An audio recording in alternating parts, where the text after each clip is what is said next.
June മാസം 18-ാം തീയതി ക്രിസ്തു വർഷം 2025 പാലാരിവട്ടം ബൈബിൾ ചർച്ച് മലയാളം കൂട്ടായ്മയിൽ നിന്ന് ദൈവവചനവുമായി ഒരിക്കൽ കൂടി ദൈവകൃപയാൽ വിൻസെൻ്റ് തോമസ്. ദൈവം എനിക്ക് നൽകുന്ന ഓരോ പുതിയ അവസരങ്ങൾക്കായിട്ടും ഞാൻ ദൈവത്തിന് നന്ദി പറയുന്നു. അല്പമെങ്കിലും ഫലവത്തായ ഒരു മെസ്സേജ് ആയിരിക്കാൻ തക്കവണ്ണം ഞാൻ ആഗ്രഹിക്കുകയാണ്. എന്നെ കേൾക്കുന്ന ഏവർക്കും കർത്താവായ യേശു ക്രിസ്തുവിൻ്റെ നാമത്തിൽ കൃപയും സമാധാനവും നേർന്നുകൊള്ളുന്നു.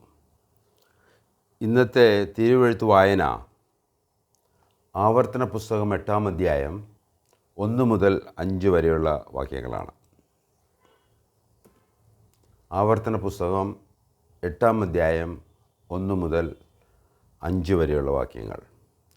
നിങ്ങൾ ജീവിച്ചിരിക്കുകയും വർദ്ധിക്കുകയും യഹോവ നിങ്ങളുടെ പിതാക്കന്മാരോട് സത്യം ചെയ്ത ദേശം ചെന്ന് കൈവശമാക്കുകയും ചെയ്യേണ്ടതിന് ഞാൻ ഇന്ന് നിങ്ങളോട് കൽപ്പിക്കുന്ന സകല കൽപ്പനകളും നിങ്ങൾ പ്രമാണിച്ച് നടക്കണം. നിന്റെ ദൈവമായ യഹോവ നിന്നെ താഴ്ത്തുവാനും തൻ്റെ കൽപ്പനകൾ പ്രമാണിക്കുമോ ഇല്ലയോ എന്ന് നിന്നെ പരീക്ഷിച്ച് നിൻ്റെ ഹൃദയത്തിൽ ഇരിക്കുന്നത് അറിയുവാനുമായി നിന്നെ ഈ 40 സംവത്സരം മരുഭൂമിയിൽ നടത്തിയ വിധമൊക്കെയും നീ ഓർക്കണം. അവൻ നിന്നെ താഴ്ത്തുകയും നിന്നെ വിശപ്പിക്കുകയും മനുഷ്യൻ അപ്പം കൊണ്ട് മാത്രമല്ല യഹോവയുടെ വായിൽ നിന്ന് പുറപ്പെടുന്ന സകല വചനം കൊണ്ടും ജീവിക്കുന്നു എന്നും നിന്നെ ഗ്രഹിപ്പിക്കേണ്ടതിന് നീയും നിൻ്റെ പിതാക്കന്മാരും അറിഞ്ഞിട്ടില്ലാത്ത മന്ന കൊണ്ട് നിന്നെ പോഷിപ്പിക്കുകയും ചെയ്തു. ഈ 40 സംവത്സരം നീ ധരിച്ച വസ്ത്രം ജീർണിച്ചു പോയില്ല, നിൻ്റെ കാൽ വീങ്ങിയതുമില്ല. ഒരു മനുഷ്യൻ തൻ്റെ മകനെ ശിക്ഷിച്ച് വളർത്തുന്നത് പോലെ നിൻ്റെ ദൈവമായ യഹോവ നിന്നെ ശിക്ഷിച്ച് വളർത്തുന്നു എന്ന് നീ മനസ്സിൽ ധ്യാനിച്ചു കൊള്ളണം. നമ്മൾ വായിച്ചത് ആവർത്തന പുസ്തകം 8-ാം അധ്യായത്തിൻ്റെ 1 മുതൽ 5 വരെയുള്ള വാക്യങ്ങളാണ്. നമുക്ക് പ്രാർത്ഥിച്ച് ദൈവത്തിൽ ആശ്രയിച്ച് പരിശുദ്ധാത്മാവിൽ ആശ്രയിച്ച് പുത്രൻ്റെ കാൽവരി മരണത്തിൽ ആശ്രയിച്ച് നമുക്ക് അനുഗ്രഹങ്ങൾക്കായിട്ട് പ്രാർത്ഥിച്ചുകൊണ്ട് ഇന്നത്തെ സന്ദേശം ആരംഭിക്കാം. ഞങ്ങളുടെ ദൈവമായ കർത്താവേ, സ്വർഗീയ പിതാവേ, അവിടത്തേക്ക് നന്ദിയും സ്തുതിയും സ്തോത്രങ്ങളും അർപ്പിക്കുന്നു. അതിന് കാരണം അവിടുന്ന് ഞങ്ങളുടെ സൃഷ്ടാവും വീണ്ടെടുപ്പുകാരനും പരിപാലകനും അനുഗ്രഹത്തിൻ്റെ ദൈവമായിരിക്കാൻ വചനം നൽകി മാത്രമല്ല അതിൽ നൽകിയിരിക്കുന്ന പ്രവചനങ്ങളും അതിൽ നൽകിയിരിക്കുന്ന വലിയ അനുഗ്രഹങ്ങൾക്കായിട്ടും ഞങ്ങൾ നന്ദിയോടെ സ്തുതിക്കുന്നു. ഇപ്പോൾ ഞങ്ങൾ ഇന്നത്തെ സമകാലിക കാര്യങ്ങളെ പരിഗണിച്ചുകൊണ്ട് നിൻ്റെ വചനത്തിലേക്ക് ഞങ്ങൾ കടക്കുമ്പോൾ അവിടുത്തെ പരിശുദ്ധാത്മാവ് ഞങ്ങളെ പഠിപ്പിക്കണമേ, കൃപയിൽ പൊതിയണമേ, സമാധാനത്തിൽ നിലനിർത്തണമേ. കർത്താവായ യേശു ക്രിസ്തുവിൻ്റെ നാമത്തിൽ അപേക്ഷിക്കുന്നു, ആമേൻ.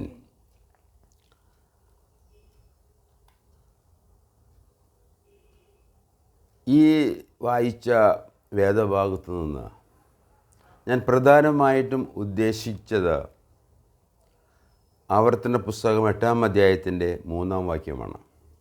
അതിപ്രകാരമാണ്, അവൻ നിന്നെ താഴ്ത്തുകയും നിന്നെ വിശപ്പിക്കുകയും മനുഷ്യൻ അപ്പം കൊണ്ട് മാത്രമല്ല യഹോവയുടെ വായിൽ നിന്ന് പുറപ്പെടുന്ന സകല വചനം കൊണ്ടും ജീവിക്കുന്നു എന്നും നിന്നെ ഗ്രഹിപ്പിക്കേണ്ടതിന് നീയും നിൻ്റെ പിതാക്കന്മാരും അറിഞ്ഞിട്ടില്ലാത്ത മന്ന കൊണ്ട് നിന്നെ പോഷിക്കുകയും ചെയ്തു.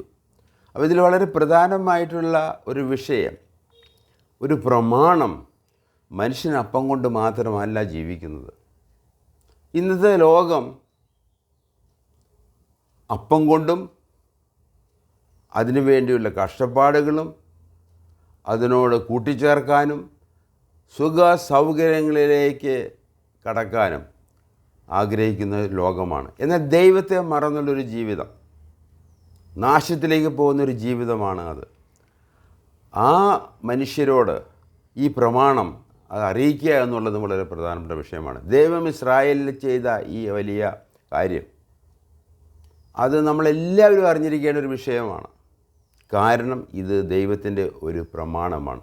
മനുഷ്യൻ അപ്പം കൊണ്ട് മാത്രമല്ല ദൈവത്തിൻ്റെ വായിൽ നിന്ന് വരുന്ന സകല വചനം കൊണ്ടും ജീവിക്കുന്നു. അതുകൊണ്ട് നമ്മുടെ ജീവിതത്തിന് പരമപ്രധാനമായിരിക്കുന്ന ഒരു വിഷയമാണ് ദൈവത്തിൻ്റെ വചനം. അതുകൊണ്ട് സകല വചനം കൊണ്ടും ജീവിക്കുന്നു എന്നുള്ളൊരു പ്രമാണം അത് പഴയ നിയമത്തിൽ നിന്നെടുത്ത് അത് നമ്മുടെ ക്രൈസ്തവ ജീവിതത്തിന് അതിന് പ്രമാണമായിട്ട് ഉപയോഗിക്കാം എന്ന് ഞാൻ ആഗ്രഹിക്കുകയാണ്. അതിന് കാരണം ഈ വാക്യം ഉപയോഗിച്ചുകൊണ്ട് തന്നെയാണ് കർത്താവായ യേശുക്രിസ്തു തൻ്റെ പരീക്ഷണങ്ങൾ, സാത്താനിൽ നിന്നുള്ള പരീക്ഷണങ്ങളിൽ അകപ്പെട്ടപ്പോൾ ഉപയോഗിച്ച ഒരു വാക്യം ഇതാണ്: മനുഷ്യൻ അപ്പം കൊണ്ട് മാത്രമല്ല ദൈവത്തിൻ്റെ വായിൽ നിന്ന് വരുന്ന സകല വചനത്താലും ജീവിക്കുന്നു എന്നുള്ളത്. അതുകൊണ്ട് ഈ ദൈവിക പ്രമാണം ക്രൈസ്തവ ജീവിതത്തിന് ഗുണകരമാണ് എന്ന് എനിക്ക് ബോധ്യമുള്ളത് കൊണ്ട് അത് വെച്ച് ചില കാര്യങ്ങൾ ഇന്ന് നമ്മുടെ ആലോചനയ്ക്കായി എടുക്കാം എന്ന് ഞാൻ ആഗ്രഹിക്കുകയാണ്. ദൈവത്തിൻ്റെ വായിൽ നിന്ന് പുറപ്പെട്ട, എഴുതിയ, സൂക്ഷിക്കപ്പെട്ട വചനമാണ് സകല വചനമാണ് എന്ന് ബൈബിൾ. ആ സകല വചനമാണ് ബൈബിൾ. അപ്പോൾ നമ്മൾ ഈ ഉപയോഗിക്കുന്ന 66 പുസ്തകങ്ങൾ, അതിൻ്റെ പ്രാധാന്യമാണ് ഇവിടെ ഞാൻ സൂചിപ്പിക്കാൻ ആഗ്രഹിക്കുന്നത്. അതെന്താണ് ഇതിൻ്റെ പ്രധാനപ്പെട്ട കാരണം? ഇത് ദൈവത്തിൻ്റെ വായിൽ നിന്ന് പുറപ്പെട്ട വചനമാണ്. ദൈവത്തിൻ്റെ വായിൽ നിന്ന് ഒരുപാട് കാര്യങ്ങൾ പുറപ്പെട്ടിട്ടുണ്ട്, എന്നാൽ അതെല്ലാം തന്നെ എഴുതി രേഖപ്പെടുത്തി സൂക്ഷിച്ചിട്ടില്ല. എന്നാൽ എഴുതപ്പെട്ട, സൂക്ഷിക്കപ്പെട്ട ദൈവത്തിൻ്റെ വചനമാണ് ബൈബിൾ. ഈ 66 പുസ്തകങ്ങൾ ഉള്ളത് അത് ആണ് നാം വിശ്വസിക്കുന്ന ബൈബിൾ. അപ്പോൾ ബൈബിൾ നൽകപ്പെട്ട വചനങ്ങളിൽ പ്രധാനമായിട്ടും വാഗ്ദാനങ്ങളുണ്ട്, ഉടമ്പടികളുണ്ട്, പ്രവചനങ്ങളുണ്ട്, ഒരുപാട് എല്ലാവരും കാര്യങ്ങളുണ്ട്. നമ്മുടെ മനുഷ്യനെ സംബന്ധിച്ച ഉത്തരവാദിത്തങ്ങൾ, നാം എന്ത് ചെയ്യണം, ദൈവം നമ്മളിൽ നിന്ന് എന്ത് ആഗ്രഹിക്കുന്നു, ഒരു പാപിയായ മനുഷ്യൻ എന്ത് ആഗ്രഹിക്കുന്നു. തീർച്ചയായിട്ടും നമ്മുടെ രക്ഷയും സത്യത്തിലേക്കുള്ള പരിജ്ഞാനവുമാണ് ദൈവം ആഗ്രഹിക്കുന്നത്. അത് കർത്താവായ യേശുവിൽ നിക്ഷിപ്തമാണ്. അതാണ് നമ്മളെ സംബന്ധിച്ച് ഏറ്റവും പ്രധാനപ്പെട്ട വിഷയം, ദൈവം ആഗ്രഹിക്കുന്നൊരു കാര്യം. അതുകൊണ്ട് ബൈബിളിൽ നൽകപ്പെട്ട വചനങ്ങളിൽ വാഗ്ദാനങ്ങൾ, ഉടമ്പടികൾ, പ്രവചനങ്ങൾ കാണാം. ദൈവത്തിൻ്റെ വചനത്തോട് വിശ്വസ്തത കാക്കുന്നു. God is faithful to what he has spoken and recorded and kept in the Bible. അത് വളരെ പ്രധാനപ്പെട്ട ഒരു വിഷയമാണ്. ഇതാണ് ബൈബിൾ ചർച്ചുകളുടെ ഉറപ്പിനും സ്ഥിരതയ്ക്കും ഉള്ള കാരണം. ബൈബിൾ ചർച്ചിൽ വിശ്വസിക്കുന്ന, ബൈബിൾ ചർച്ചിൽ അംഗങ്ങളുടെ അവരുടെ വിശ്വാസത്തിൻ്റെയും ഉറപ്പിൻ്റെയും സ്ഥിരതയുടെയും പ്രത്യാശയുടെയും വിഷയം ഇതാണ്. ദൈവം തൻ്റെ വചനത്തോട് വാഗ്ദാനം വിശ്വസ്തനാണ് എന്നുള്ളത് തന്നെയാണ്. അതുകൊണ്ട് ബൈബിൾ ചർച്ചിൻ്റെ ഉറപ്പിനും സ്ഥിരതയ്ക്കുമുള്ള നങ്കൂരം അത് ദൈവവചനമാണ്. It's an anchor to us. അതുകൊണ്ട് ഈ ബൈബിളിലെ ഞങ്ങളുടെ ഈ പ്രവർത്തനങ്ങളുടെ പ്രധാന വിഷയം മനുഷ്യനെ ദൈവത്തിലേക്കും ദൈവവചനത്തിലേക്കും ദൈവത്തിൽ ക്രിസ്തുവിലേക്കും ക്രിസ്തുവിലുള്ള വിശ്വാസത്താലുള്ള കൃപയാലുള്ള രക്ഷയിലേക്കും നടത്തുക എന്നുള്ള.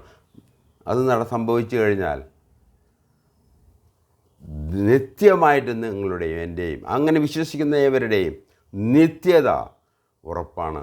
അത് ദൈവത്തോടു കൂടെ ആയിരിക്കും എന്നുള്ളത് ഓർപ്പിക്കാൻ ഞാൻ ആഗ്രഹിക്കുകയാണ്. ദൈവവചനം ദൈവത്തിൻ്റെ പുസ്തകമാണ്. ദൈവിക വാഗ്ദത്തങ്ങളുടെ പുസ്തകമാണ് ബൈബിൾ. ഉടമ്പടികളുടെ പുസ്തകമാണ് ബൈബിൾ. സുവിശേഷത്തിൻ്റെ പുസ്തകമാണ് ബൈബിൾ. ഇത് ഏറ്റവും നല്ല വാർത്ത നൽകുന്ന, നല്ലവനായ ദൈവം നൽകുന്ന നല്ല വാർത്തയുടെ പുസ്തകമാണ് ബൈബിൾ. കർത്താവായ യേശുവിൽ വിശ്വസിക്കുക, നീയും നിൻ്റെ കുടുംബവും രക്ഷപ്പെടും. എത്രയോ എളുപ്പമുള്ള, ഏറ്റവും സിമ്പിളായിട്ടുള്ള ഒരു സന്ദേശമാണ് അതുകൊണ്ട് ഈ പുസ്തകത്തിൽ മാത്രം ലഭിക്കുന്ന ഒന്നാണ് ഈ സുവിശേഷം. തീർച്ചയായിട്ടും നമുക്കറിയാം, വേദപുസ്തകം, തിരുവെഴുത്ത്, ബൈബിൾ ആരംഭങ്ങളുടെ പുസ്തകമാണ്. ഇപ്പം നമുക്കറിയാം ജെനസിസ്, ഉൽപ്പത്തി പുസ്തകം വായിക്കുമ്പോൾ അത് ഉൽപ്പത്തി എന്ന് പറഞ്ഞാൽ അതിൻ്റെ ആരംഭങ്ങളുടെ പുസ്തകമാണ്. അത് തുടങ്ങുന്നത് അങ്ങനെയാണ്, ആരംഭങ്ങൾ, ഹിസ്റ്ററി, അക്കൗണ്ട് എന്നൊക്കെ പറഞ്ഞ് തുടങ്ങുന്നത്. അതുപോലെ തന്നെ അവസാനങ്ങൾ, എങ്ങനെയാണ് ദൈവത്തിൻ്റെ പദ്ധതി, ദൈവത്തിൻ്റെ സൃഷ്ടി, ദൈവത്തിൻ്റെ വീണ്ടെടുപ്പ്, ഇതെങ്ങനെ എവിടെ അവസാനിക്കും, എങ്ങനെ നിത്യത തുടങ്ങുമെന്നുള്ള കാര്യങ്ങളും ഈ പുസ്തകത്തിൽ ഉണ്ട്. നിത്യരക്ഷയുടെ പുസ്തകമാണ്, എറ്റേണൽ സാൽവേഷനാണ്. ബൈബിൾ ചർച്ചുകൾ പ്രഖ്യാപിക്കുന്നത് ബൈബിളിലുള്ള നിത്യരക്ഷയാണ്. അത് താൽക്കാലികമല്ല. തലവേദന മാറുന്നു, രോഗസൗഖ്യം ലഭിക്കുന്നു, നല്ല കാര്യം തന്നെ. അതല്ല ഇവിടുത്തെ വിഷയം. ദൈവവചനത്തിൽ പറയുന്നതിൻ്റെ പ്രധാനപ്പെട്ട വിഷയം നിത്യമായ രക്ഷയാണ്, എറ്റേണൽ സാൽവേഷനാണ്. ദൈവത്തോടുകൂടെ നിത്യമായി വസിക്കുവാൻ തക്കവണ്ണം ഒരു പാപിയായ മനുഷ്യനെ ദൈവത്തിന് സ്വീകാര്യമായൊരു വ്യക്തിയാക്കി മാറ്റുന്ന ഒരു ഉപദേശമാണ് വിശ്വാസത്താലുള്ള രക്ഷ. അതാണ് നിത്യരക്ഷ. അത് നിത്യമാണ് എന്ന് ഓർപ്പിക്കാൻ ഞാൻ ധൈര്യപ്പെടുകയാണ്. അതുപോലെ തന്നെ ഈ പുസ്തകത്തിൽ നാം വായിച്ചതുപോലെ ഉടമ്പടികൾ ഉള്ള പുസ്തകമാണ്. ഉടമ്പടികൾ, ആദ്യത്തെ ഉടമ്പടി വേദപുസ്തകത്തിൽ നാം കാണുന്നത് ഉടമ്പടി എന്നുള്ള ആ പേരിൽ നിയമം എന്നാണ് പല പരിഭാഷകളിലുള്ളത്. ദൈവം നിയമം ചെയ്തത് ഉടമ്പടി. അത് ആദ്യമായിട്ട് നാം കാണുന്നത് നോഹയുടെ കാലത്ത് ലോകമെമ്പാടുമുള്ള സാർവത്രിക ജലപ്രളയത്തിന് ശേഷം ദൈവം നോഹയോടും നോഹയുടെ മക്കളോടും വരും തലമുറയോടും ചെയ്ത ഒരു ഉടമ്പടിയാണ് നോഹയുടെ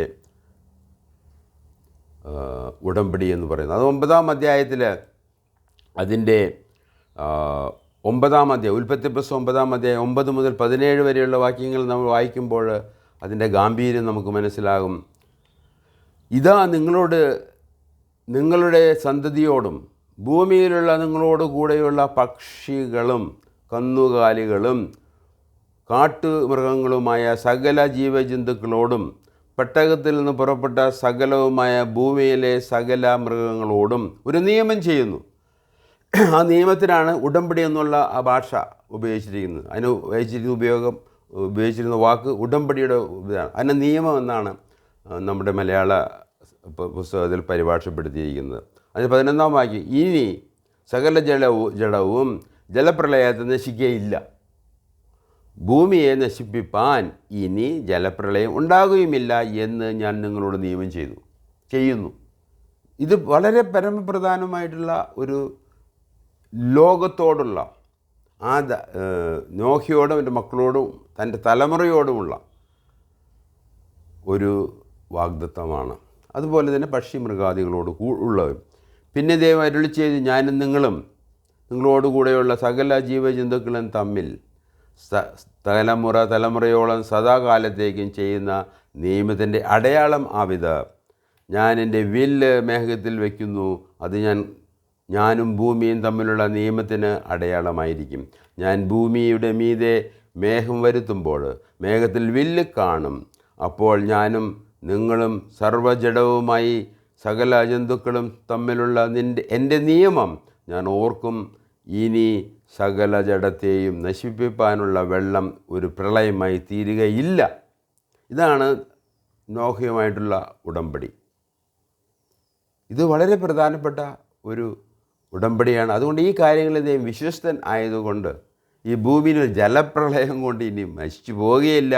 ബാബേൽ കൊട്ടാരം പണിയാൻ ശ്രമിച്ചത് ഇതറിയാത്തത് കൊണ്ടാണ് അവർ ദൈവത്തോട് മറുതലിച്ചത്.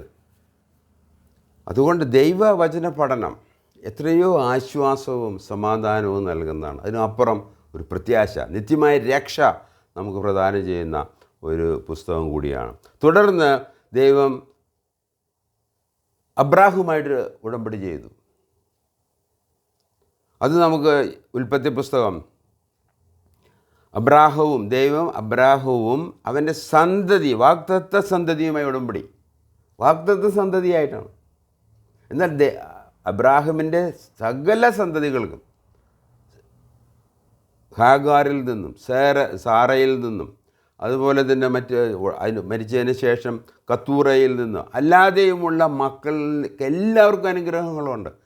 എന്നാൽ ദൈവത്തിൻ്റെ ഉടമ്പടി, അബ്രാഹമിനുള്ള ഉടമ്പടി അബ്രാഹമിനോടും അവൻ്റെ സന്തതി, വാഗ്ദത്ത സന്തതിയോടെയാണ്. ആ വാഗ്ദത്ത സന്തതി എന്നുള്ളത് നമ്മൾ മനസ്സിലാക്കേണ്ട വിഷയമാണ്.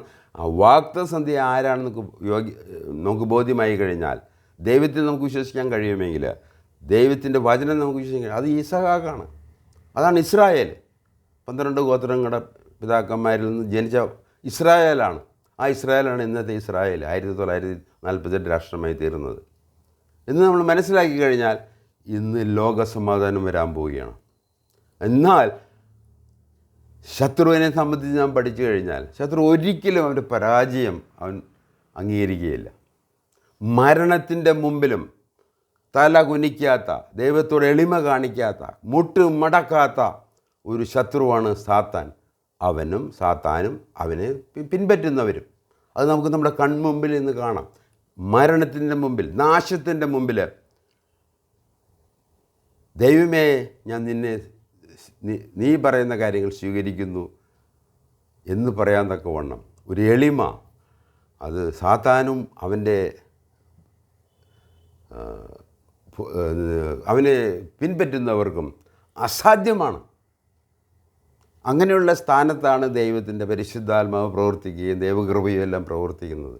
അങ്ങനെ ഈ നാളുകളിൽ ഇറാഖിലെല്ലാം, ഇറാനിൽ എല്ലാം സംഭവിക്കട്ടെ, ഇസ്രായേൽ സംഭവിക്കട്ടെ എന്ന് ഞാൻ പ്രാർത്ഥിക്കുകയാണ്. അങ്ങനെ ദൈവം ചെയ്ത ഉടമ്പടിയിൽ നോഹയ്ക്ക് ശേഷം ദൈവം അബ്രാഹാമിന് ഉടമ്പടി ചെയ്തു. അത് നമുക്ക് 15-ാം അധ്യായത്തിൻ്റെ, ഉൽപ്പത്തി പുസ്തകം 15-ാം അധ്യായത്തിൻ്റെ 18-19 വാക്യങ്ങളാണ്. അത് ഞാൻ പലപ്പോഴും വായിച്ച് കേൾപ്പിച്ചിട്ടില്ല, എന്നാൽ നമ്മുടെ ഓർമ്മയ്ക്കായിട്ട് ഒരിക്കൽ കൂടി വായിക്കുകയാണ്. അന്ന് യഹോവ ആരാണ്? ഇസ്രായേലിന് വെളിപ്പെട്ട ദൈവത്തിൻ്റെ പേരാണ് യഹോവ എന്നുള്ളത്. അന്ന് യഹോവ അബ്രാഹാമിനോട് ഒരു നിയമം ചെയ്തു. വീണ്ടും നിയമം, അതാണ് ഉടമ്പടി എന്നുള്ള വാക്ക്. നിൻ്റെ സന്തതിക്കും ഞാൻ മിസ്രയീം നദി മുതൽ ഫ്രാത്ത് നദി വരെ, മഹാനദി വരെയുള്ള ഈ ദേശത്തെ കേന്യർ, കെനീസ്യർ, അവരുടെ പേരുകൾ പറഞ്ഞിട്ട് പറയുകയാണ്, എന്നിവരുടെ ദേശത്തെ തന്നെ തന്നിരിക്കുന്നു എന്ന് അരുളി ചെയ്തു. ഒരു ഉടമ്പടിയാണത്. ഒരു ലാൻഡ്, ഒരു ദേശം, അതിന് അതിരുകൾ ഉള്ള ഒരു ദേശം ദൈവം എബ്രാഹാമിനും അവൻ്റെ സന്തതിക്കും നൽകും എന്ന് ഉടമ്പടി ചെയ്തു. ഈ ഉടമ്പടി നമ്മൾ അംഗീകരിച്ചു കഴിഞ്ഞാൽ, ഈ അതിരുകൾക്കുള്ളിലുള്ള ആ സ്ഥലം ദൈവം എബ്രാഹാമിനും എൻ്റെ സന്തതിക്കും കൊടുത്ത ദേശമാണ് നമ്മൾ അംഗീകരിച്ചു കഴിഞ്ഞാൽ, ഇന്ന് യുദ്ധങ്ങൾക്ക് യാതൊരു പ്രസക്തിയുമില്ല. ഇന്ന് സമാധാനം വരും. എന്നാൽ സാത്താനും അവൻ്റെ ആലോചനകളുടെ അടിമപ്പെട്ടവർ അത് അംഗീകരിക്കുന്നില്ല.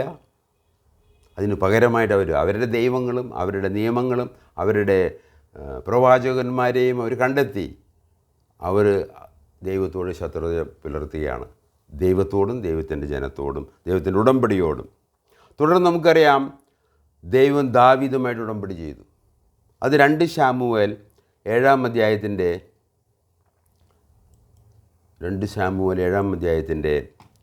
12 മുതൽ 16 വരെയുള്ള വാക്യങ്ങളാണ്. 2 ശമൂവേൽ 7-ാം അധ്യായം 12 മുതൽ 16 വരെ.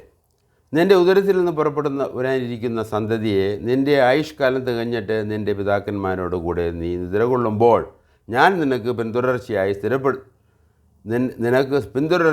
സ്ഥിരപ്പെടുത്തുകയും അവൻ്റെ രാജ്യത്വം ഉറപ്പാക്കുകയും ചെയ്യും.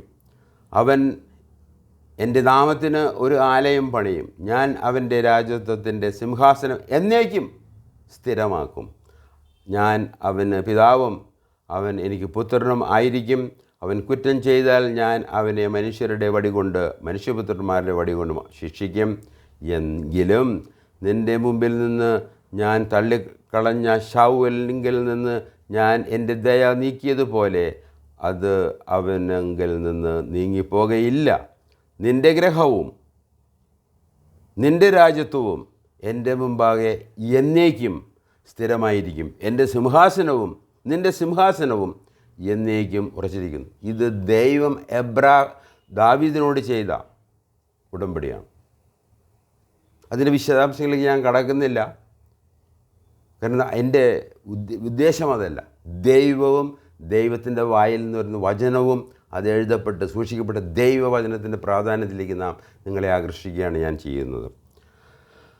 തുടർന്ന് നമുക്കറിയാം, യെരമ്യാ പ്രവചനം 31 അധ്യായത്തിൻ്റെ 33 മുതൽ 37 വരെ ദൈവം ഇസ്രായേലുമായിട്ടൊരു പുതിയ ഉടമ്പടിയിൽ ഏർപ്പെടും. അത് പ്രവചനമായിട്ട് നമ്മുടെ വേദപുസ്തകത്തിലുണ്ട്. യെരമ്യ 31 അധ്യായം അതിൻ്റെ ഐസയ ജെരമ്യ അതിൻ്റെ 31 അധ്യായത്തിൻ്റെ 33 മുതൽ 37 വരെയുള്ള വാക്യങ്ങൾ. ചെറിയ വാക്യങ്ങളായതുകൊണ്ട് വായിച്ച് കേൾപ്പിക്കാൻ ഞാൻ ആഗ്രഹിക്കുകയാണ്. ദൈവവചനം വായിച്ച് കേൾക്കുമ്പോഴാണ് അത് വിശ്വാസത്തിന് മുഖാന്തരമായി തീരുന്നത്. 33 വാക്യപ്രകാരമാണ്: എന്നാൽ ഈ കാലം കഴിഞ്ഞ ശേഷം ഞാൻ ഇസ്രായേൽ ഗൃഹത്തോട് ചെയ്യുവാനിരിക്കുന്ന നിയമം ഇങ്ങനെയാകുന്നു. ചെയ്യുവാനിരിക്കുന്ന നിയമം ഇങ്ങനെയാകുന്നു: ഞാൻ എൻ്റെ ന്യായപ്രമാണം അവരുടെ ഉള്ളിലാക്കി അവരുടെ ഹൃദയങ്ങളിൽ എഴുതും. ഞാൻ അവർക്ക് ദൈവമായും അവർ എനിക്ക് ജനമായും ഇരിക്കും എന്ന് യഹോവയുടെ അരുളപ്പാട്. ഇനി അവരിൽ ആരും തൻ്റെ കൂട്ടുകാരനെയും തൻ്റെ സഹോദരനെയും യഹോവയെ അറിയുക എന്ന് ഉപദേശിക്കുകയില്ല. അവർ ആബാലവൃദ്ധം എല്ലാവരും എന്നെ അറിയും. ഞാൻ അവരുടെ അകൃത്യം മോചിക്കും, അവരുടെ പാപം ഇനിയും ഓർക്കുകയില്ല എന്ന് യഹോവയുടെ അരുളപ്പാട്. 35 വാക്യം: സൂര്യനെ പകൽ വെളിച്ചത്തിനും ചന്ദ്രൻ്റെയും നക്ഷത്രങ്ങളുടെയും വ്യവസ്ഥയെ രാത്രി വെളിച്ചത്തിനുമായി നിയമിച്ചിരിക്കുന്നവനും കടലിലെ തിരകൾ അലറുവാൻ തക്കവണ്ണം അതിനെ ഉളവാക്കുന്നവനും സൈന്യങ്ങളുടെ യഹോവ എന്ന് നാമുള്ളവനെ യഹോവ ഇപ്രകാരം അരുളി ചെയ്യുന്നു. ഈ ദൈവം തന്നെക്കുറിച്ച് പറയുകയാണ്. ഈ ഉടമ്പടിയുടെ പിന്നിലുള്ള ദൈവം ആരാണ് എന്നുള്ളത്. പ്രപഞ്ചത്തെ നിയന്ത്രിക്കുന്ന ദൈവം. അതിന് 36 വാക്യം: ഈ വ്യവസ്ഥ, ഈ നിയന്ത്രണത്തിൻ്റെ വ്യവസ്ഥ എൻ്റെ മുമ്പിൽ നിന്ന് മാറിപ്പോകുന്നുവെങ്കിൽ ഇസ്രായേൽ സന്തതിയും സദാകാലം എൻ്റെ മുമ്പിൽ ഒരു ജാതിയാകാതെ വണ്ണം മുടിഞ്ഞു പോകും എന്ന് യഹോവയുടെ അരുളപ്പാട്. എന്ന് പറഞ്ഞാൽ ദൈവം തന്നെ അവിടെ പറയുകയാണ്, ഞാനാണ് ലോകത്തെ നിയന്ത്രിക്കുന്നത്. ആ നിയന്ത്രണത്തിൻ്റെ വ്യവസ്ഥ മാറും. അത് ഒരിക്കലും മാറത്തില്ല. കാരണം ദൈവം സർവശക്തനായി നടക്കുക. അത് മാറുമെങ്കിൽ ഈ ഉടമ്പടി മാറിപ്പോകും. അത് മാറിപ്പോകുകയില്ല എന്നുള്ളതിനുള്ളൊരു ഉറപ്പായ കാര്യമാണ് ദൈവത്തിൻ്റെ ദിവ്യശക്തി, ദിവ്യ സ്വഭാവം, വാക്കുകളിലുള്ള വിശ്വസ്തത. ഇതാണ് നമ്മൾ ഉടമ്പടികളെ സംബന്ധിച്ച് നമുക്ക് വേദപുസ്തകത്തിൽ നിന്ന് വായിക്കാൻ കഴിയുന്നത്. തുടർന്ന് നമ്മൾ ദൈവവചനത്തിൽ ഉള്ള മറ്റൊന്നാണ് വാഗ്ദാനങ്ങൾ. ഇവിടെ ഉടമ്പടിയാണ്. രണ്ടാമതായിട്ട് ദൈവം പ്രോമിസസ്, വാഗ്ദാനങ്ങൾ കൊടുത്തു. വാഗ്ദാനങ്ങളിൽ പരമപ്രധാനമായ വാഗ്ദത്തം അബ്രാഹുമിന് നൽകിയ വാഗ്ദാനങ്ങളാണ്. അത് ഉൽപ്പത്തി പുസ്തകം 12 അധ്യായത്തിൻ്റെ 1 മുതൽ 3 വരെയുള്ള വാക്യങ്ങളാണ്. അത് നിങ്ങൾ വായിച്ച് കേൾപ്പിക്കാൻ ഞാൻ ആഗ്രഹിക്കുകയാണ്. യഹോവ, ഞാൻ നിന്നോട്, ഉൽപ്പത്തി പുസ്തകവും ജെരമിയാണ്, ഉൽപ്പത്തി 12 അധ്യായം. യഹോവ അബ്രാഹാമിനോട് അരുളി ചെയ്തതെന്തെന്നാൽ, നീ നിൻ്റെ ദേശത്തെയും ചാർച്ചക്കാരെയും പൃഥുഭവനത്തെയും വിട്ട് പുറപ്പെട്ട് ഞാൻ നിന്നെ കാണിപ്പാനിരിക്കുന്ന ദേശത്തേക്ക് പോവുക. ഞാൻ നിന്നെ വലിയൊരു ജാതിയാക്കും, നിന്നെ അനുഗ്രഹിച്ച് നിൻ്റെ പേർ വലുതാക്കും, നീ ഒരു അനുഗ്രഹമായിരിക്കും. നിന്നെ അനുഗ്രഹിക്കുന്നവരെ ഞാൻ അനുഗ്രഹിക്കും, നിന്നെ ശപിക്കുന്നവരെ ഞാൻ ശപിക്കും. നിന്നിൽ ഭൂമിയിലെ സകല വംശങ്ങളും അനുഗ്രഹിക്കപ്പെടും. ദൈവം, നമ്മൾ യെരമ്യ പ്രവചനത്തിൽ വായിച്ചതുപോലെ ഈ പ്രപഞ്ച സൃഷ്ടാവായ ദൈവം കൊടുത്ത വാഗ്ദാനമാണ് അബ്രാഹാമിനും അവൻ്റെ സന്തതി. ഇത് നമ്മൾ വളരെ ഗൗരവമായിട്ട് എടുക്കണം. അതുകൊണ്ടാണ് ദൈവത്തിലേക്കും ദൈവവചനത്തിലേക്കും ദൈവത്തിൽ ക്രിസ്തുവിലേക്കും ക്രിസ്തു രക്ഷയിലേക്കും നമ്മൾ തിരിയണം എന്നുള്ളത് വീണ്ടും വീണ്ടും വീണ്ടും ഞാൻ ഓർപ്പിക്കാൻ ആഗ്രഹിക്കുന്നത്. ഇവിടെ ദൈവത്തിൻ്റെ വാഗ്ദാനങ്ങൾ ഒരു വ്യക്തി, ഒരു കുടുംബം, ഒരു രാഷ്ട്രം. ദൈവിക വാഗ്ദത്തിലെ നിസ്തുല്യ വ്യക്തി അബ്രാഹമാണ്. ദൈവിക വാഗ്ദത്തിലെ നിസ്തുല്യ കുടുംബം അത് യഹൂദരാണ്. വേറെ ആരുമല്ല, സഭയല്ല, അമേരിക്കക്കാരുമല്ല, മെക്സിക്കക്കാരുമല്ല. അത് ഇസ്രായേൽ ജനമാണ്. വാഗ്ദത്ത പുത്രനായ ഇസഹാക്കിൽ ജനിച്ച 12 ഗോത്രങ്ങളുടെ ചേർന്ന ഇസ്രായേലിൽ നിന്ന് വീണ്ടെടുത്ത അവരാണ് ദൈവജനം, അതാണ് ആ കുടുംബം, അതാണ് നിസ്തുല്യ കുടുംബമായ യഹൂദന്മാർ. ദൈവിക വാഗ്ദത്തത്തിലെ നിസ്തുല്യ രാഷ്ട്രമാണ് ഇസ്രായേൽ. ഇത് ഞാൻ ഇപ്രകാരം പറയാനും ധൈര്യപ്പെടുന്ന കാരണം അത് ദൈവവചനത്തിൻ്റെ വിശ്വസ്തത മാത്രമാണ്. അല്ലെങ്കിൽ നിങ്ങളെപ്പോലെ തന്നെ ഒരു അരിഷ്ട മനുഷ്യനാണ് ഞാനും. ഒരു വ്യത്യാസമുള്ളത് ഈ ദൈവത്തിലും സ്രഷ്ടാവായ ദൈവത്തിലും അവൻ്റെ വാഗ്ദാനങ്ങളിലും അവൻ്റെ ഉടമ്പടിയിലും അവൻ പറഞ്ഞ ദൈവത്തിൻ്റെ വചനത്തിലും വിശ്വസിക്കുന്നു, അത് ഉറപ്പായി വിശ്വസിക്കുന്നു, അതിനുള്ള വിശ്വസ്തതയിൽ ആശ്രയിച്ച് മുന്നോട്ട് പോകുന്നത് മാത്രമാണ് വ്യത്യാസമുള്ളത്. തുടർന്ന് ദൈവം നൽകിയ പ്രവചനങ്ങളാണ്. അപ്പോൾ ദൈവവചനത്തിലുള്ള ഉടമ്പടികൾ, വാഗ്ദാനങ്ങൾ, പ്രവചനങ്ങൾ അത് വളരെ നമുക്ക് ആശ്വാസം നൽകുന്ന ഒന്നാണ്. ആദ്യം ഉള്ളത് പറയുന്നു, എന്ത് സംഭവിക്കുമെന്ന് പറയുന്നു, എങ്ങനെ അവസാനിക്കുമെന്ന് പറയുന്നു. അതുകൊണ്ട് ദൈവം ആദ്യനും അന്ത്യനുമാണ്. എല്ലാം അറിയാവുന്ന, എല്ലാം ഇന്ന് എന്നപോലെ അറിയുന്ന ദൈവം തൻ്റെ വചനത്തിൽ വരാനുള്ള കാര്യങ്ങൾ, അതിൻ്റെ ആരംഭവും അത് എങ്ങനെയായിരിക്കുമെന്നും തുടർന്ന് അതിൻ്റെ അവസാനവും എങ്ങനെയായിരിക്കും, അവസാനിക്കുക മാത്രമല്ല നിത്യത എങ്ങനെയായിരിക്കും. കാരണം നമ്മൾ പറഞ്ഞല്ലോ, നമ്മുടെ രക്ഷ എന്നുള്ളത് നിത്യരക്ഷയാണ്. എറ്റേണൽ എന്ന് പറയുമ്പോൾ അത് എത്രയോ ദൂരമുള്ളതാണ്. അതെല്ലാം നമുക്ക് ദൈവവചനത്തിൽ വെളിപ്പെടുത്തി തന്നിരിക്കുകയാണ്. പരമപ്രധാനമായിട്ടുള്ള പ്രവചനമാണ് വേദപുസ്തകത്തിലെ ഏറ്റവും വാഗ്ദാനം ഉള്ള നമ്മളെ സംബന്ധിച്ചിടത്തോളം, മനുഷ്യനെ സംബന്ധിച്ചിടത്തോളം, പാപിയായ മനുഷ്യനെ സംബന്ധിച്ചിടത്തോളം പരമപ്രധാനമായിട്ടുള്ള പ്രവചനമാണ് ഉൽപ്പത്തി പുസ്തകം 3-ാം അധ്യായത്തിൻ്റെ 15-ാം വാക്യം. അത് ഞാൻ വായിച്ച് കേൾപ്പിക്കാൻ ആഗ്രഹിക്കുന്നു. അവിടെ പറഞ്ഞിരിക്കുന്നത്, ഞാൻ നിനക്കും സ്ത്രീക്കും നിൻ്റെ സന്തതിക്കും അവളുടെ സന്തതിക്കും തമ്മിൽ ശത്രുത്വം ഉണ്ടാക്കും. ഇവിടെ ദൈവമായ സൃഷ്ടാവ് പറയുന്ന വാഗ്ദാനമാണ്. ഞാൻ നിനക്കും സ്ത്രീക്കും നിൻ്റെ സന്തതിക്കും അവളുടെ സന്തതിക്കും തമ്മിൽ ശത്രുത ഉണ്ടാക്കും. അവൻ നിൻ്റെ തല തകർക്കും, നീ അവൻ്റെ കുതികാൽ തകർക്കും. ഇത് വാസ്തവമായിട്ട് സംഭവിക്കുന്നത് കർത്താവ് യേശു ക്രിസ്തുവിലും വാഗ്ദത്ത സന്തതിയായ അബ്രഹാമിൻ്റെ സന്തതിയായ ആദാമിൻ്റെ സന്തതിയായ ദാവീദിൻ്റെ സന്തതിയായ യേശു ക്രിസ്തുവിലും അവൻ്റെ കാൽവരി മരണത്തിലുമാണ്. അതിൽ തന്നെ ഒരു വലിയ പഠനമാണ്. നിങ്ങളത് സമയം കിട്ടുമെങ്കിൽ അത് വായിച്ച് മനസ്സിലാക്കാൻ ശ്രമിക്കുക. രണ്ടാമതായിട്ട് സമകാലിക പ്രവചനങ്ങൾ, അത് വളരെ പ്രധാനപ്പെട്ടതാണ്. ഇന്നത്തെ ദിവസം മുഴുവൻ ഇതിനെക്കുറിച്ച് ആലോചിച്ച് എന്ത് എൻ്റെ കേൾക്കുന്നവരോട് പറയുമെന്നുള്ളത്. കാരണം ഇന്ന് ലോകം വളരെ സങ്കീർണമായ ഒരു അവസ്ഥയിലാണ്. നാളെ എങ്ങനെ ആയിരിക്കുമെന്ന് ദൈവവചനം അറിയുന്നില്ല എങ്കിൽ നമുക്ക് പ്രയാസങ്ങൾ വരും. സമാധാനം നഷ്ടപ്പെടും, പ്രത്യാശ നഷ്ടപ്പെടും, രക്ഷയെക്കുറിച്ചുള്ള ബോധ്യം നഷ്ടപ്പെടും. എന്നാൽ ദൈവവചനത്തിൽ ഈ സമകാലിക കാര്യങ്ങൾ, നമ്മുടെ കൺമുമ്പിൽ നടക്കുന്ന കാര്യങ്ങൾ ദൈവവചനവും പ്രവചനങ്ങളായിട്ട് തട്ടിച്ച് നോക്കുമ്പോൾ എന്തൊക്കെയോ നമ്മുടെ കൺമുമ്പിൽ നടന്നുകൊണ്ടിരിക്കുകയാണ്. അത് തീർച്ചയായിട്ടും നമുക്ക് ആശ്വാസവും സമാധാനവും നൽകുന്ന ഒന്ന് തന്നെയാണ്. ഇസ്രായേലിൻ്റെ തിരിച്ചുവരവാണ് യെശയ്യാ പ്രവചനം 11-ാം അധ്യായത്തിൻ്റെ 11-ാം വാക്യം.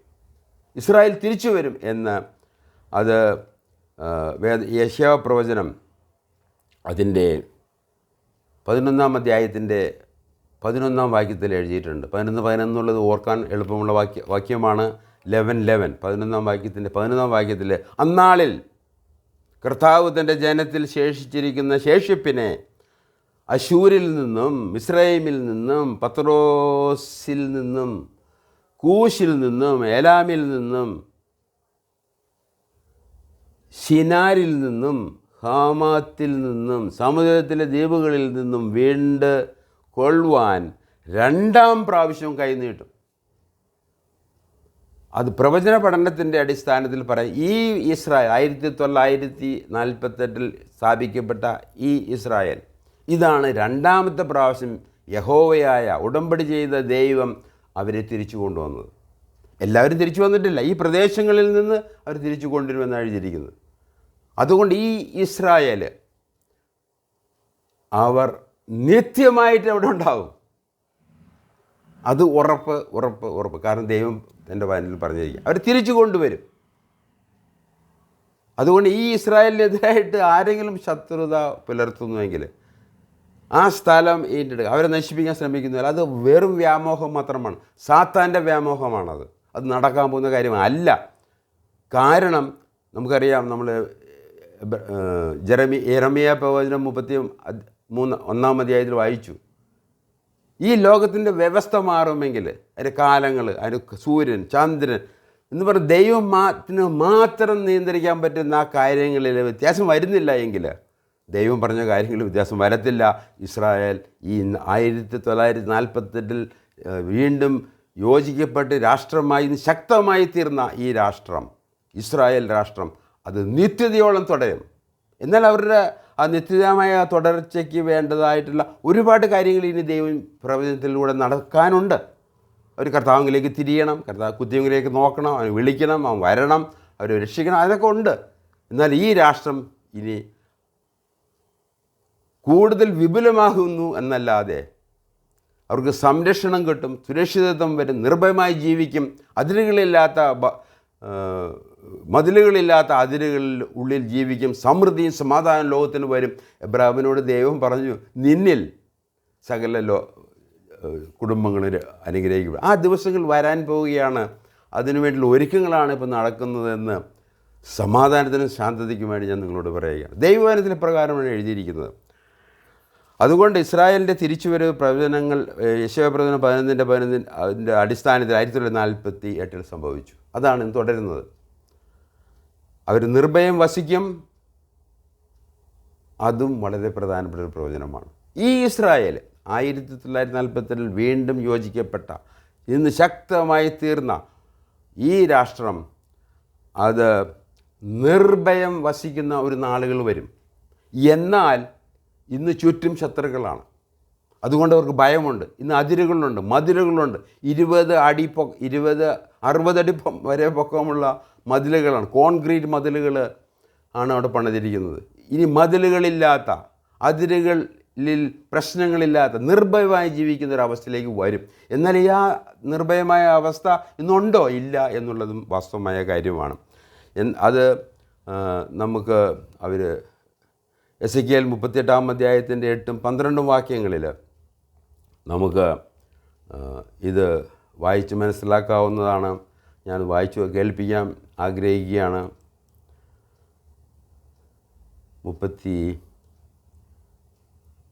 എസെക്കിയേൽ 38:8, 8 വാക്യം, 11 വാക്യം. യെരമ്യാ പ്രവചനമാണ്. യെരമ്യാ പ്രവചനം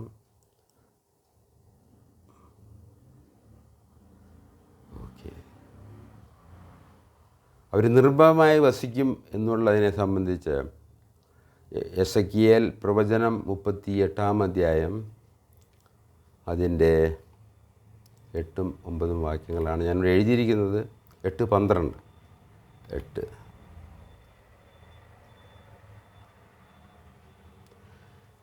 അത് എസെക്കിയേൽ പ്രവചനം 38 അധ്യായത്തിൻ്റെ 8-12 വാക്യങ്ങൾ.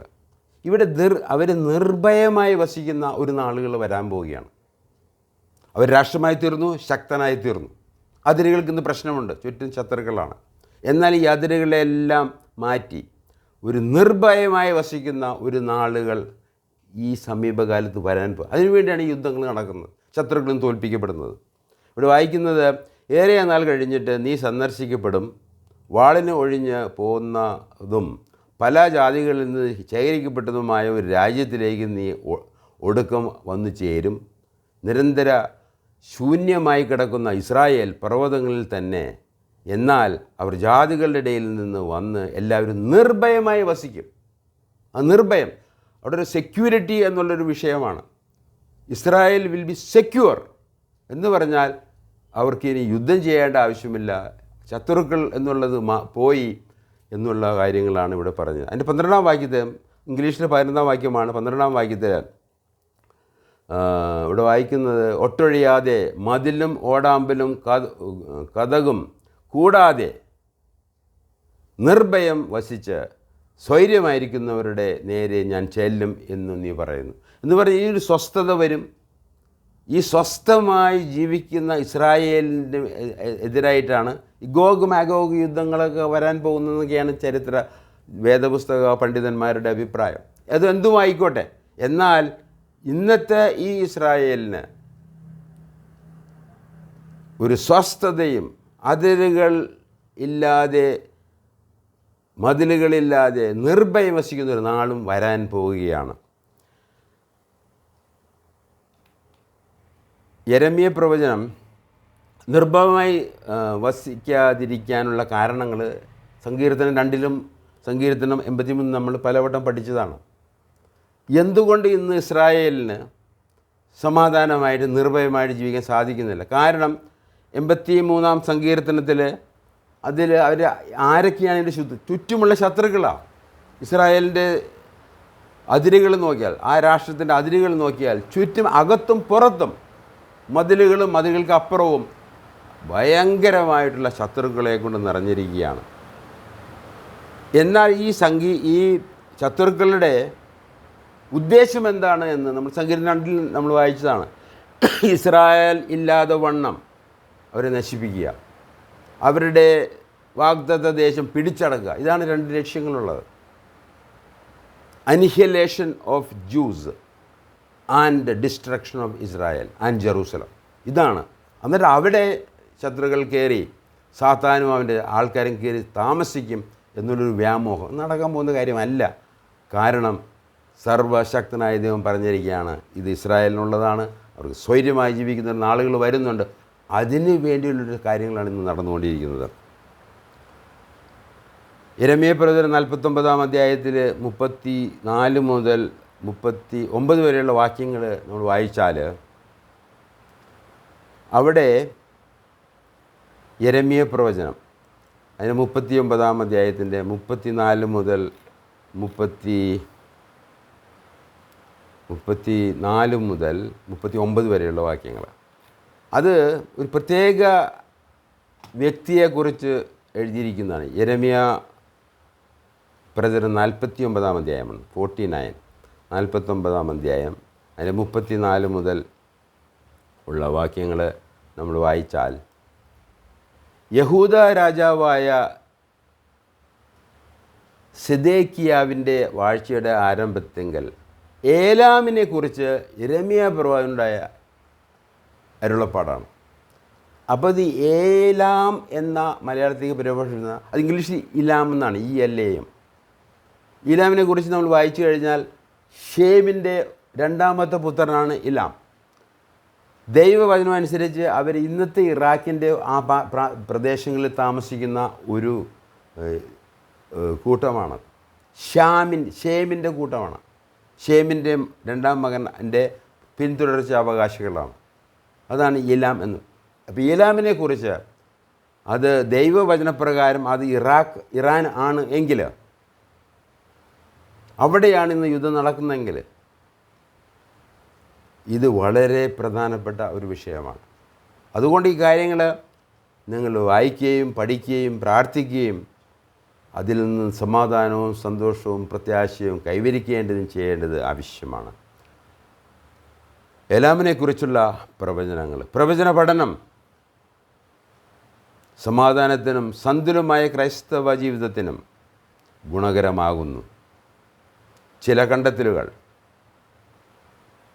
എന്തിൻ്റെ കണ്ടെത്തലുകളാണ്? ദൈവവചനത്തിൽ നിന്ന്, പ്രവചനങ്ങളിൽ നിന്ന്, വാഗ്ദാനങ്ങളിൽ നിന്ന്, ദൈവവചനത്തിലെ ഉടമ്പടികളിൽ നിന്ന് കണ്ടെത്തിയ ചില വിഷയങ്ങളാണ് ഇവിടെ നിങ്ങൾ ഓർപ്പിക്കാൻ ആഗ്രഹിക്കുന്നത്. ഇന്നത്തെ ഇസ്രായേൽ എന്നേക്കും നിലനിൽക്കും.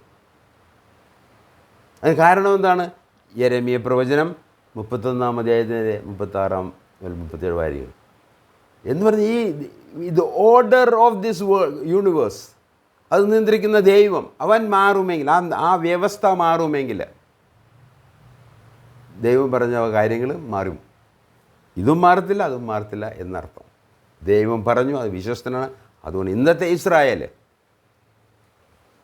അത് തീർച്ചയായിട്ടും ഹൃദയത്തിൽ പരിച്ഛേദനയേറ്റ കർത്താവായ യേശു ക്രിസ്തുവിൽ വിശ്വസിച്ച, അവരുടെ മശിഹായിൽ വിശ്വസിച്ച എല്ലാവരും രക്ഷ പ്രാപിക്കും എന്നുള്ളത് അത് ശക്തമായ ഒരു കണ്ടെത്തൽ ആണ്.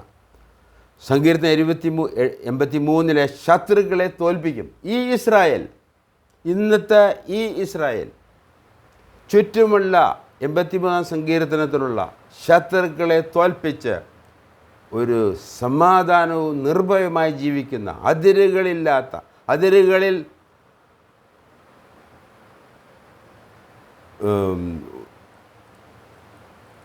ഒരു അതിരുകൾ ഉണ്ട്, പക്ഷേ അതിൽ നമ്മൾ പറയുന്നത് മതിലുകളില്ല. മതിലുകളില്ലാത്ത അതിരുകളിൽ നിർഭയമായി വസിക്കുന്ന ഒരു കാലം വരും. 83-ാം സങ്കീർത്തനത്തിൽ പറഞ്ഞിരിക്കുന്ന ചുറ്റുമുള്ള ശത്രുക്കൾ അവർക്ക് തോൽവി സംഭവിക്കും. 2-ാം സങ്കീർത്തനത്തിൽ പറഞ്ഞിരിക്കുന്നത് പോലെ അവരുടെ ആഗ്രഹങ്ങൾ അത് നിഷ്ഫലമായി തീരും.